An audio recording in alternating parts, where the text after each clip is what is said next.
तो इस वीडियो में हम स्टार्ट करने वाले हैं एक नया डिफरेंस जो कि वेस्टिंग एसेट्स, यानी आपको नाम से पता चल रहा होगा वेस्टिंग एसेट, ठीक है, जो वेस्ट है, और फिक्टिशियस एसेट्स यानी जो काल्पनिक है, जो वास्तविक नहीं है, उसके बीच में डिफरेंस क्या होता है। तकरीबन तकरीबन 7 से लेके 8 पॉइंट मैंने आपके सामने लिखे हैं, जिसके बेस पे हम जानने वाले हैं कि ये डिफरेंस होता तो होता क्या है। ठीक है, काफी अच्छा कंटेंट है और ये बीकॉम में पूछा भी जाता है, कई बार आ चुका है डिफरेंस ये वाला। ठीक है, ये आपको 10 ईयर में भी मिल जाएगा आपके। ठीक है ना डिफरेंस।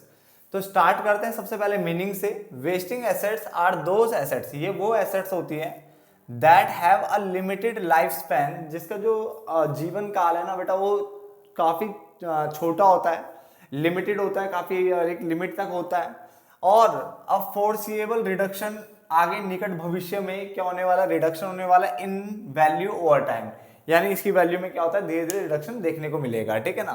तो उसने क्या बोला, wasting assets are those assets, वो एसेट्स है that have a limited life span, और अब फोर्सेबल रिडक्शन आपको देखने को मिलेगी इन वैल्यू ओवर टाइम, जैसे जैसे टाइम बीतेगा इसकी वैल्यू में आपको रिडक्शन देखने को मिलेगी। जबकि जो फिक्टिशियस एसेट्स होती है वो नॉन मॉनेटरी एसेट्स होती है। पहले तो ध्यान से देखिएगा वर्ड यूज हो रहा है, नॉन मॉनेटरी एसेट्स होती है दैट डू नॉट हैव, जिसका कोई भी फिजिकल एग्जिस्टेंस नहीं होता। तो फिजिकल एग्जिस्टेंस यहाँ पे नहीं होता, इसका मतलब आप ना तो इसको टच कर सकते हो, ना ही आप मेजर कर सकते हो।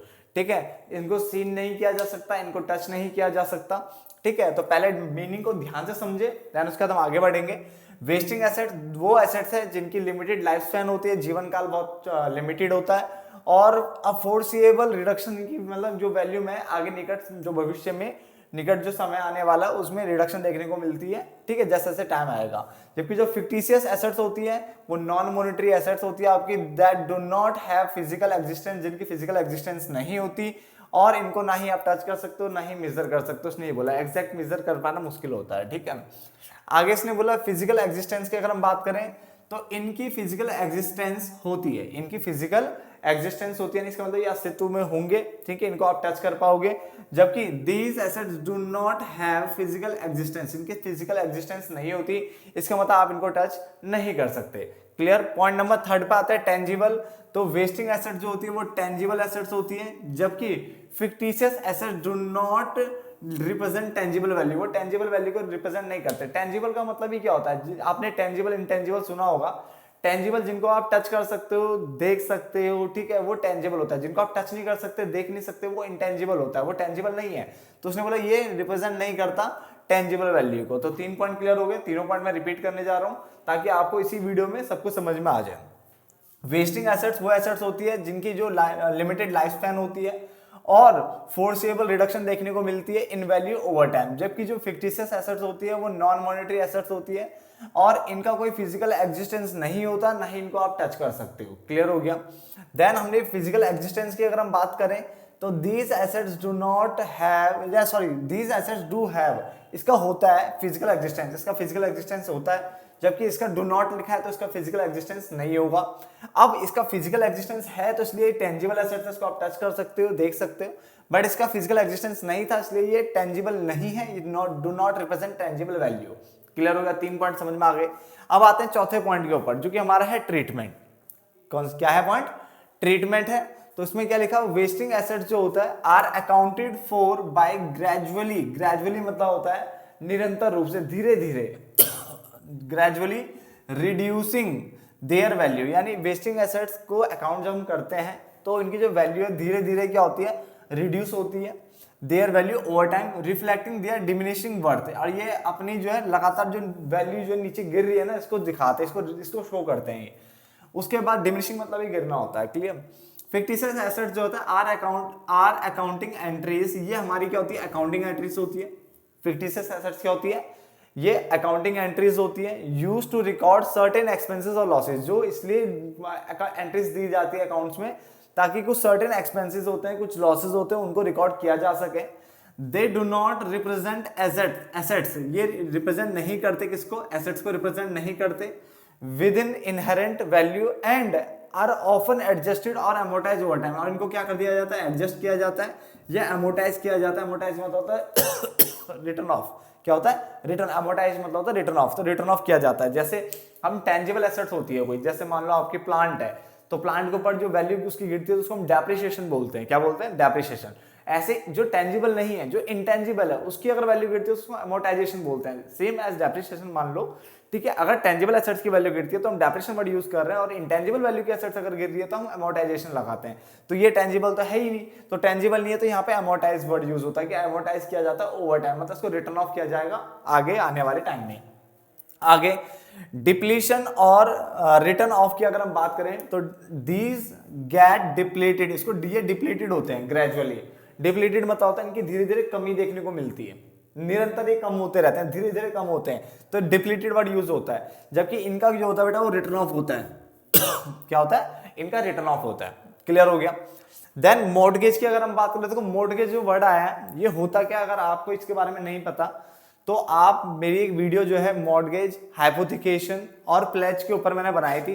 क्या? प्लेज, मॉर्टगेज और हाइपोथिकेशन के ऊपर मैंने वीडियो बना रखी है ऑलरेडी, तो आप वहां पे जाके देख सकते हो मॉर्टगेज होता क्या है। अभी मैं थोड़ी देर के लिए मान लेता हूं कि आप कुछ चीज गिरवी रख रहे हो और लोन ले रहे हो, ठीक है। तो उसने बोला सच एसेट्स यानी जो वेस्टिंग एसेट्स होती है मे बी यानी कर सकते हैं, may be accepted by the landers, यानी इनको एक्सेप्ट किया जाता है, लैंडर के द्वारा एक्सेप्ट किया जा सकता है as collateral against loan. Collateral मतलब होता है जुड़ा हुआ, कोलेटरल मतलब होता है जुड़ा हुआ। तो सच एसेट, इस एसेट्स को एज लैंडर जो है वो एक्सेप्ट कर सकते हैं as a collateral against loan. अगर आप लोन ले रहे हो तो जो लैंडर है, जो लोन दे रहा है, वो मेन एसेट्स के साथ साथ इसको भी क्या कोलेटरल रख सकता है, कोई दिक्कत नहीं।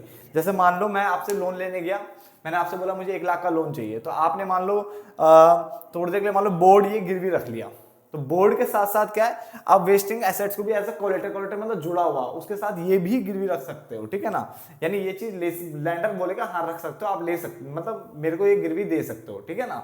जबकि such assets are not accepted by the lender as collateral against loan. इसको क्या है एज जब लैंडर लोन देगा तो इस फिक्टिस एसेट्स को वो नहीं लेता, ठीक है, कोलेटरल नहीं लेगा अगेंस्ट लोन। क्लियर हो गया? तो 3 पॉइंट हमने क्लियर कर देते हैं। अगले 3 पॉइंट मैं रिपीट कर रहा हूं, ध्यान से देखना। ट्रीटमेंट वेस्टिंग एसेट्स जो होते हैं आर अकाउंटेड फॉर कैसे अकाउंट करोगे इसका? ग्रेजुअली रिड्यूसिंग देयर वैल्यू, यानी इनकी वैल्यू जो है ओवर टाइम में धीरे धीरे क्या होगी, रिड्यूस होगी, और ये रिफ्लेक्ट करेंगे देयर डिमिनिशिंग वर्थ, और अपने डिमिनिशिंग वर्थ यानी डिमिनिशिंग वैल्यू को ये रिप्रेजेंट करते हैं, ठीक है। जबकि फिक्टिस एसेट्स होता है ये सिर्फ अकाउंटिंग एंट्रीज होती है, यूज टू रिकॉर्ड, ये इसलिए की जाती है ताकि सर्टेन एक्सपेंसेस और लॉसेस को रिकॉर्ड किया जा सके। They do not represent assets, ये एसेट्स को रिप्रेजेंट नहीं करता with inherent value and are often adjust, इनको एडजस्ट किया जाता है या फिर इनको रिटर्न ऑफ किया जाता है ओवर टाइम में। इसका मतलब डिप्लीशन या रिटर्न ऑफ, इसका मतलब यहाँ पे इसका जो हो रहा है वो डिप्लीटेड हो रहा है, डिप्लीशन हो रहा है, मतलब धीरे धीरे इनकी कमी होगी, है ना, ह्रास होता है, कमी होती है। जबकि यहाँ अगर हम यहाँ पे बात करें तो यहाँ पे रिटर्न ऑफ देखने को मिलता है। उसके बाद मॉर्टगेज क्या गिरवी रखा जा सकता है, तो उसने बोला सच एसेट्स, यानी ये जो एसेट्स है may be accepted by the lander, है लैंडर मतलब जो लोन दे रहा है आपको वो एक्सेप्ट कर सकता है, ले सकता है as a collateral against loan, यानी जो लोन दिया उसके बदले में एज अ गिरवी मान सकता है इनको भी, ठीक है ना। बट इसको गिरवी नहीं मानते इस वाले को, किस वाले को? फिक्टिस। तो such assets are not accepted by the lender, ये लैंडर को एक्सेप्ट नहीं करेगा as collateral against loan. Collateral मतलब जुड़ा हुआ, मैंने बता दिया आपको। एग्जाम्पल बात करें तो यहाँ पे नेचुरल रिसोर्सेज, यहाँ पे आते हैं हमारे नेचुरल रिसोर्सेज, जैसे मिनरल ऑयल्स, ठीक है, मिनरल्स, ऑयल हो गया, गैस हो गया, टिम्बर हो गया, लकड़ी, ठीक है ना, etcetera are the common examples of wasting assets. तो वेस्टिंग एसेट्स का एग्जांपल है ये, इसीलिए मैंने आपने डिप्लीशन, क्योंकि भाई नेचुरल रिसोर्स का डिप्लीशन होता है, ठीक है ना, तो डिप्लीशन वर्ड यूज होता है इसके लिए, ठीक है ना। जबकि यहाँ पे प्रीलिमिनरी एक्सपेंस क्या चीज?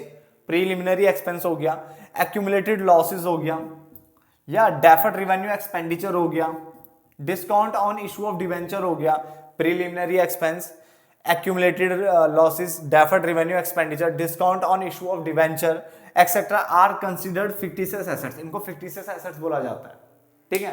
तो एग्जांपल तो खासकर ध्यान रखना क्योंकि एग्जांपल के ऊपर भी अलग से सेपरेट क्वेश्चन बन सकता है। तो मैं रिपीट कर रहा हूँ क्या क्या बोला मैंने, यहाँ पे नेचुरल रिसोर्सेज है like minerals, oil, gas, timber etcetera are common examples of wasting assets. जबकि preliminary expense, accumulated losses, discount on issue of debentures, deferred revenue expenditure जो धीरे धीरे रिटर्न ऑफ होता है एक्सपेंडिचर वाला है ये, आर कंसिडर्ड क्या fictitious asset, are considered fictitious assets. इनको फिक्टिशियस एसेट्स क्या कंसिडर किया जाता है, ठीक है, कंसिडर एज कर लो, कंसिडर एज फिक्टिशियस एसेट्स, ठीक है, इनको फिक्टिशियस एसेट्स बोला जाता है। क्लियर? तो तकरीबन मैंने बताया था आपको 1 2 3 4 5 6 7 8 पॉइंट था हमारे पास, मैंने पहले बोल दिया था आपका 7 8 पॉइंट यहाँ पे लिखे हुए हैं। काफी अच्छा कंटेंट आपको मैंने दे दिया है, अब फटाफट से इसे याद कर लीजिए, ठीक है, ताकि पेपर में आए तो आपको छोड़ो ना। तो फिर मिलते हैं फिर नेक्स्ट वीडियो में, तब तक के लिए धन्यवाद दोस्तों।